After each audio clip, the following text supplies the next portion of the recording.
सो hi guys. आज मैं काफ़ी डिफिकल्ट प्रॉब्लम करूँगा। I mean the code may be looks very small and it might appear that this problem is easy looking at the code, but ये problem काफ़ी hard है। इसमें काफ़ी सारे पॉइंट्स है, that's why I have listed down what I want to discuss in this video so that I can do it efficiently. तो पहले मैं ये डिस्कस करता हूँ कि जो जो पेरेंट, आप अगर आप यूनियन फाइंड डेटा स्ट्रक्चर से मतलब फेमिलियर हो, तो उसमें ना एक पेरेंट का वो होता है, पेरेंट का एरे होता है, and that is not perfect. I mean मैं क्या बताना चाहता हूँ कि सपोज मैं सोचता हूँ कि ये क्लस्टर ऑफ नोड्स है, राइट, और मैंने क्या किया, ऐसा कुछ कर दिया, right. So this is how the information is, forget about this. मतलब ये सारे नोट्स ऐसे समझ लो कि एक कंपोनेंट में है, राइट। तो सपोज ये इसको हमने इसका पेरेंट बना दिया क्योंकि ये कनेक्टेड है। तो इसको हमने पेरेंट बना दिया, सपोज ये एक्स है, राइट। ये एक्स है, this is Y and this is Z, right. तो वाई का भी पेरेंट जो है वो एक्स ही रहेगा, राइट। एंड एक्स का जो पेरेंट है वो तो एक्स ही है, एंड जेड का भी पेरेंट है वो एक्स ही रहेगा। लेकिन हमेशा जो यूनियन डेटा स्ट्रक्चर में ऐसा नहीं होता है, लाइक मतलब देखो उसमें उसका रीजन क्या है, उसका रीजन है the union operation, and you need to understand how the union operation works. तो उसमें क्या होता है, जैसे सपोज हमने दो नोड यहाँ पर लाए, right. So let us name this node as A and this node as B and this node as C and this node as D, right. तो डी के पेरेंट मैट्रिक्स में क्या इन्फॉर्मेशन स्टोर होगा कि D का जो parent है वो सी है, एंड सी का जो पेरेंट है वो डी, वो सी ही है। Now this two things are in one component, right, and these two things are in a different component, right. So now let me make a union between this D and B. तो क्या होगा, basically क्या होता है कि उसके parent को find करता है यूनियन, तो पेरेंट मुझे ए मिल गया इसका, और डी का पेरेंट फाइंड करता है तो उसको सी मिल गया। Then what we make is, we make the parent of C as A, मतलब अभी सी को हटा के हम ए बना देंगे, राइट। तो फिर ये मैच हो जाएगा, राइट। तो अभी क्या हो रहा है, अभी इस यूनियन ऑपरेशन के बाद क्या होता है कि सी का जो पेरेंट है वो तो ए है, जो कि ठीक होना चाहिए, ठीक है, राइट। ए का भी पेरेंट ए ही है, राइट। बी का भी पेरेंट इधर ए ही था पहले से, राइट। बट डी का पेरेंट देखो सी है, मतलब अल्टीमेटली हम अगर इसका पेरेंट फाइंड करेंगे तो ए तक पहुंच ही जाएंगे, but it is not perfect, right. So D का पेरेंट सी है, so this is one point that you need to take care of. तो ये वाला मैं कवर कर लिया है। And function does kind of a lazy update. Lazy update मतलब क्या है, सपोज अभी देखो ये सिचुएशन ऐसा है, राइट। डी का जो पेरेंट है वो सी है। Now if we do a find operation on D, तो क्या करेगा, तो बेसिकली उस टाइम पे आई शो, मतलब you can figure it in the code, there is a line I have also commented with in the code. तो जब मैं फाइंड ऑपरेशन डी करूंगा तब ये क्या करेगा, डी अपने आप को ए को अपडेट कर लेगा। ये पूरा जाएगा, जाके देखेगा कि अच्छा ए मेरा पेरेंट है, तो वो ए में अपडेट कर लेगा। मतलब लेजी अपडेट है। लेजी अपडेट मतलब क्या है कि जब मैंने यूनियन ऑपरेशन किया तब वो अपडेट हुआ नहीं, राइट। बट जब मैंने फाइंड ऑफ सम वेरिएबल किया तो उस पाथ में सब कुछ फिक्स हो गया, राइट। उस पाथ में सब कुछ फिक्स हो गया। अगर जो भी चीज़ में डेटा परफेक्ट नहीं है उसमें फाइंड किया तो उस पाथ में सब कुछ फिक्स हो गया, राइट। या और अगर वो उस पाथ में आता है जहाँ पर फिक्स हो रहा है तो फिर वो भी फिक्स हो जाएगा। सो this is what, if you see the code this will understand. So this is, मतलब ये थोड़ा सा मतलब इन्फो लोगों को मतलब पता नहीं चलता कोड देख के, but this is the thing that you need to understand कि परफेक्ट नहीं होता, और लेजी अपडेट होता रहता है, right. I have covered this point also. Now what is the trick to solve the problem. So before that let me let's explain the problem. तो उसमें क्या होता है कि ये ग्राफ डेटा स्ट्रक्चर टाइप का है, यही प्रॉब्लम दिया हुआ है कुल मिला के। मतलब लंबा चौड़ा लाइन है तो उसको पढ़ के कोई फायदा नहीं है। डेटा स्ट्रक्चर टाइप का है, इसमें हर नोड का हर मतलब एज का जो है, हर एज का राइट सम वैल्यूज है यहाँ पर 2 3, राइट 4, राइट। हमको ये निकालना है कि मतलब हमको इधर से इधर जाना है, सपोज इस नोड से इस नोड पे जाना है। ये सपोज एक्स से वाई हमको जाना है, तो जाएंगे। सो व्हाट, मतलब हम कुछ भी पाथ ले सकते हैं, हमको वो पाथ रिटर्न करना है जिसमें जो है उन पाथ में जो भी जब भी ट्रैवर्स करेंगे उसका मतलब उन पाथ में जितने भी एजेस आएंगे उनका एंड एंड वो सबके एंड करते जाएंगे, ठीक है, वन आफ्टर द अनदर। तो उसके बाद रिजल्ट मिनिमम आएगा। तो उसको देखने के लिए हमको पहले एक प्रिंसिपल पता होना चाहिए कि अगर हम जितना भी एंड करते जाएँगे हमारा वैल्यू हमेशा डिक्रीज़ ही होता जाएगा, राइट? सो बेसिकली जैसे हमने 2 को मतलब लाइक 2 किया, राइट? 2 के साथ 3 एंड किया तो मतलब ये डिक्रीज़ ही हो सकता है 2 से वैल्यू, कभी इंक्रीज़ नहीं हो सकता। एक कोई एलिमेंट के साथ किसी और का एंड करेंगे तो उसका वैल्यू डिक्रीज़ ही हो सकता है। एट द बेस्ट सिनेरियो वो सेम रिवर्ट करेगा, बट वो कभी भी इंक्रीज़ नहीं हो सकती, क्योंकि भाई देखो 2 में क्या है 1-0 है, राइट?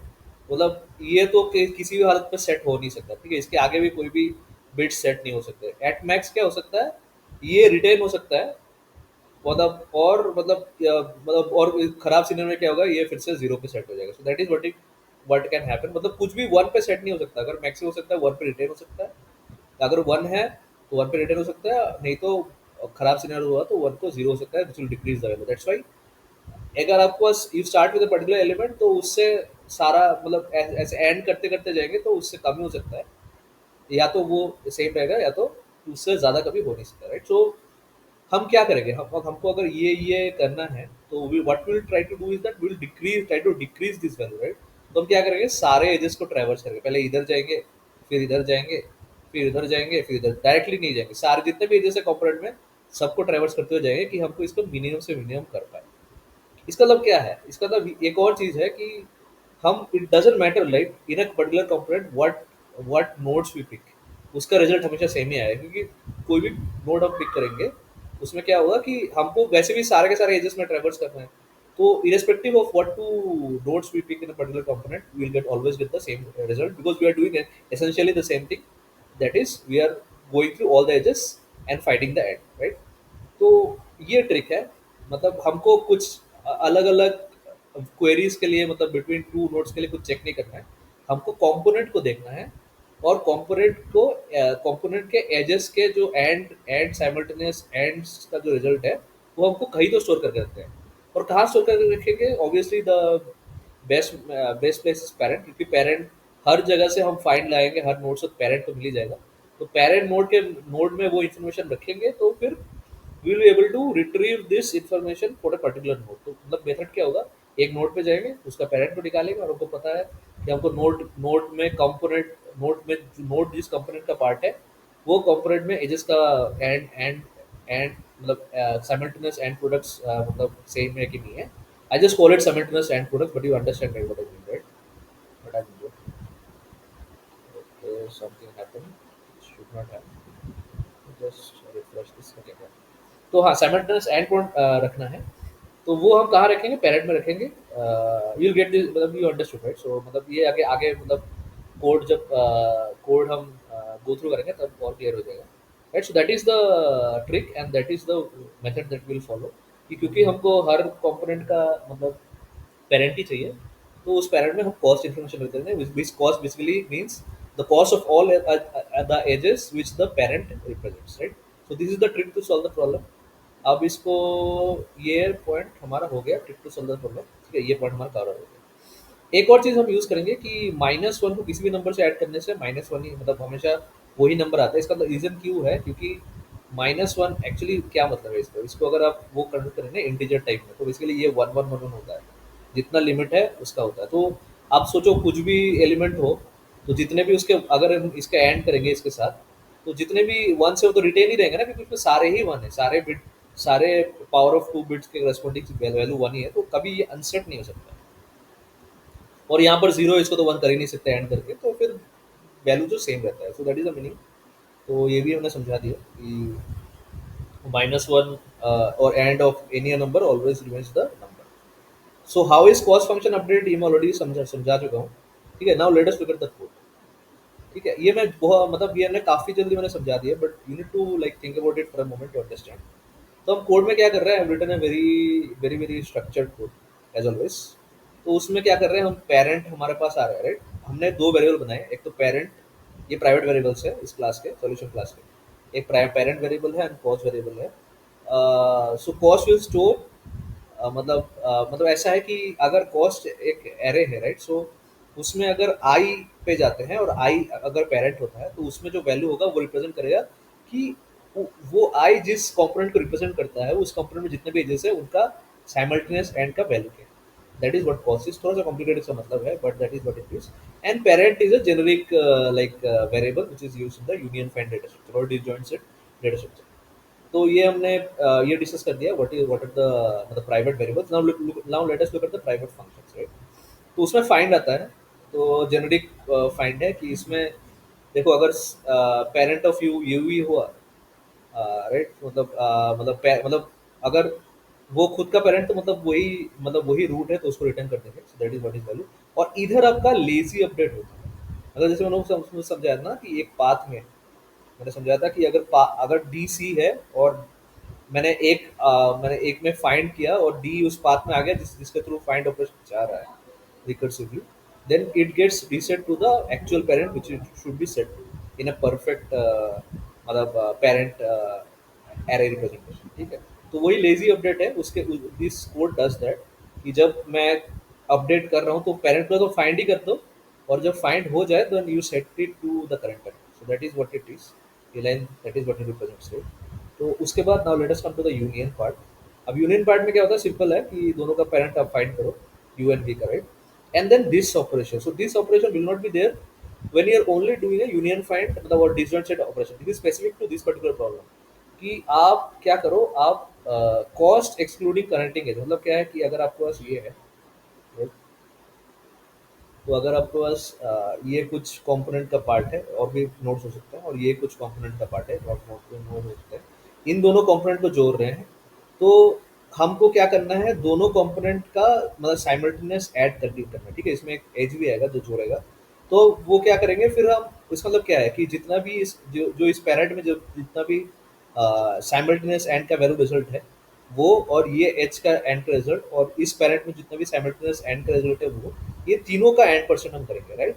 तो इस फंक्शन क्या करता है, बस इसका एंड परसेंट करता है और ये छोड़ देता है, because the union operation does not have information about this value, the edge weight of the edge connecting between these two parents of which of the components which are getting connected वो नहीं होता उसके पास। सो हम ये नहीं करते हैं, हम ये कर देते हैं क्योंकि दिस इंफॉर्मेशन इज अवेलेबल, और ये हम एक्सप्लिसिटली जो मेन फंक्शन है कॉल होता है, जो मतलब पूरा मतलब बेसिकली मेन जो मतलब मेन फंक्शन जो कॉल होता है that I will show in the code, उसमें हम करेंगे जो दिखा दूंगा मैं, ठीक है, राइट। सो इधर वही चीज़ कर रहे हैं, कॉस्ट कर रहे हैं, तो कुछ नहीं कर रहे हैं, बस दो पेरेंट के कॉस्ट को अपडेट करके अ, इसमें रख रहे हैं। पेरेंट इसमें क्यों रख रहे हैं, क्योंकि हम v को u पे सेट करते हैं, राइट। v का पेरेंट u को सेट करते हैं तो अल्टीमेटली दोनों जो कंपोनेंट जब ऐड कर रहे हैं तो उसका फाइनल पेरेंट u ही बनता है, पेरेंट ऑफ u ही बनता है, तो इसलिए पेरेंट ऑफ u में हम the end percent between the two values हम कॉस्ट वैल्यूज हम उसके कॉस्ट में, पेरेंट ऑफ u के कॉस्ट में स्टोर कर देते हैं। So this is it, right? So after that, what we do is simply return the parent, because union will return the parent of the two values। मतलब ये parent मतलब parent के v को हमने u सेट कर दिया और u को हमने return कर दिया। This is what is done in the union operation, pretty simple, right? So यहाँ तक simple ही है। ये भी मैंने समझा दिया है update cost function। Now let us look at the main function minimum cost calculation which is being called, right? यही main function है जो कॉल होता है। हमने दोनों को रिसाइज किया, पेरेंट और कॉस्ट को रिसाइज कर दिया, राइट। इनिशियलाइज किया, कॉस्ट को -1 पे इनिशियलाइज किया, क्योंकि हमको पता है कि एंड अगर करेंगे -1 से तो फिर जो वैल्यू सेट करेंगे तो वही वैल्यू आएगा। सो ये काइंड ऑफ इज अगर मल्टीप्लिकेशन कर रहे हैं तो हम 1 रखते हैं ना सब कुछ, और एडिशन कर रहे हैं तो 0 रखते हैं।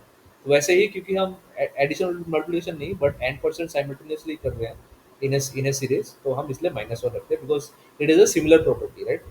ठीक है, मतलब आइडेंटिटी प्रॉपर्टी रखते हैं वो एंड ऑपरेशन, इसलिए मतलब हम ये कर रहे हैं -1 रखते हैं, ठीक है। पेरेंट को हम सेम वैल्यू से रिप्रेजेंट कर देते हैं, क्योंकि जब तक एजेस नहीं हमको कुछ पता नहीं है तो हम ईच एलिमेंट को उसका खुद का पेरेंट बना देते हैं, राइट। तो अभी क्या सारे एजेस में ट्रेवर्स कर रहे हैं। अब एजेस में क्या इन्फॉर्मेशन है, पहले दो वैल्यूज में यू और व्यू आता है। This is one of the ways in which we represent graphs.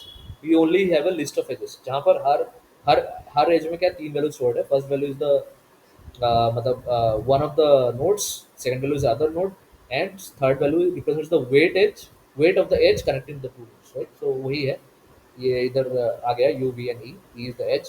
अब फिर हमको ये करना था ना, हमको यूनियन में तो ऑलरेडी दोनों कंपोनेंट को ऐड करके दोनों कंपोनेंट का एंड परसेंट ऐड करके भी कॉमन पेरेंट में स्टोर कर देते हैं, लेकिन और ये कॉमन पेरेंट रिटर्न भी करते हैं, लेकिन उसमें क्या होता है उसमें हम एज वाला इन्फॉर्मेशन नहीं रखते जो कि मैंने बोला था कि मेन फंक्शन में करता है जो कि इधर हो रहा है, राइट? तो मतलब ये बहुत ही ज़्यादा स्लीक मेथड है इस पूरा चीज़ को करने का। So this is what happens कि हमने यूनियन में तो ये ऑलरेडी हो चुका है इन दोनों का एंड पर्सन। बचा कुचा ये है जो कि यूनियन जो करता है, जो सपोज ये इसका पेरेंट इसको सेट होता है तो हम यूनियन इसको रिटर्न कर देगा और इसके कॉस्ट फंक्शन में वो सारा दोनों का कॉस्ट आ जाएगा, राइट? और फिर हमको इसको भी तो करना है, इसको क्योंकि connecting as also parts of the becomes part of the unified component, right? So उसको भी एंड करना है तो वो हम इस एंड करके इसमें स्टोर कर देते हैं। तो this is a very sleek way to do it.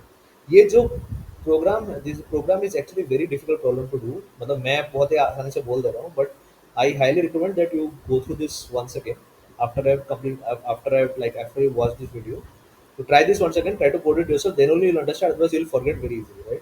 तो ठीक है, अब रिजल्ट पे जाते हैं। अब कुछ बचा नहीं है। जो भी क्वेरी आएगा, मतलब क्वेरी में क्या होता है, वही नोड का कॉम्बिनेशन आता है कि अगर हमारे पास ये एरे है तो सपोज ऐसा ऐसा एक क्वेरी आ गया, ये नोड और ये नोड, और एक क्वेरी में ये नोड, एक क्वेरी में ये नोड और ये नोड, समझ रहे हैं ना? मतलब यही होता है क्वेरी में।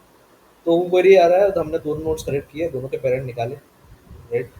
अगर पेरेंट दोनों के इक्वल नहीं है तो क्या ही मतलब कंप्यूट करेंगे, this question has got no meaning, तो माइनस वन पुशबैक करेंगे और नेक्स्ट लूप में चले जाएंगे, नेक्स्ट क्वेरी में चले जाएंगे। नहीं तो क्या करेंगे हम, कॉस्ट जो भी है, क्योंकि हमने प्री प्रोसेस कर लिया था ना, सारा कॉस्ट निकाल लिया था, cost of parent of you निकाल लेंगे, right?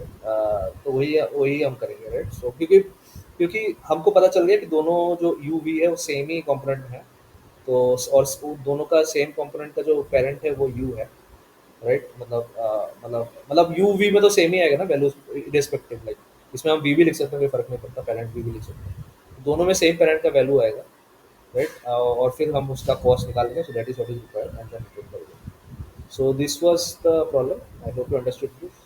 I will see the next video. Thank you.